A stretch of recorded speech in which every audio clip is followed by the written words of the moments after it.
On dit souvent que la bourse fait à peu près 8% par an. Mais c'est pas vraiment ça. On entend souvent la bourse en moyenne fait 8% par an. Regarde, sur les 20 dernières années, c'est ce que ça représente. Et on le dit tous, moi aussi. Mais il faut bien comprendre une chose, c'est une très forte simplification.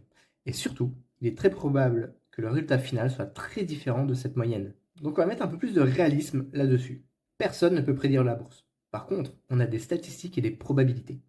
On ne sait pas ce qui adviendra, mais on peut estimer ce qu'il est probable d'advenir.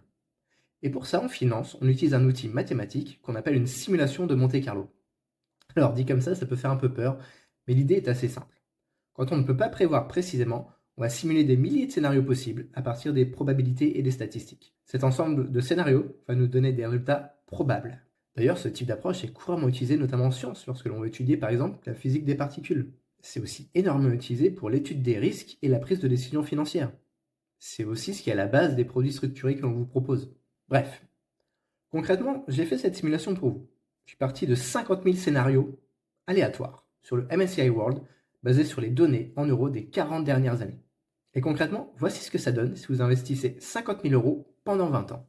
Vous avez 90% de chance d'avoir plus de 92 000 euros, 50% de chance d'avoir plus de 216 000 euros, 25% de chance d'avoir plus de 336 000 euros et 10% de chance d'avoir plus de 500 000 euros. Mais on va regarder un peu plus dans le détail ce qu'il y a derrière. Je vous affiche à l'écran un graphique. Vous voyez des nuages de couleurs.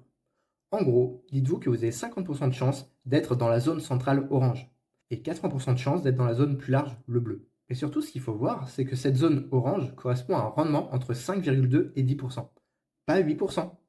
Concrètement, vous avez 50% de chance, donc une chance sur deux seulement, d'avoir un rendement qui sera entre 5,2 et 10, pas 8. Mais surtout, ça veut aussi dire que vous avez aussi 50% de chance d'être en dehors de cette zone. C'est-à-dire une chance sur deux de faire moins bien que 5,2% ou supérieur à 10%. On commence à être très éloigné des 8%. Et là, ça fait réfléchir. Parce que ce qu'on va vivre, ça va pas être une moyenne de 50 000 scénarios, ça va être un seul et unique scénario. Et ça change tout. Parce qu'un seul et unique scénario, on ne peut plus raisonner en statistiques moyennes. Dans la vraie vie, on va vivre un seul scénario. J'en ai choisi un isolé au hasard. Vraiment. Et c'est vrai, je l'ai vraiment pris au hasard. Je vous l'affiche à l'écran. Et même si on voit que le résultat final est dans la moyenne, ce qui déjà est un sacré hasard, le chemin, lui, peut être extrêmement violent. Dans celui-ci, on voit plusieurs années de marché baissier, et ce, rapidement après le départ.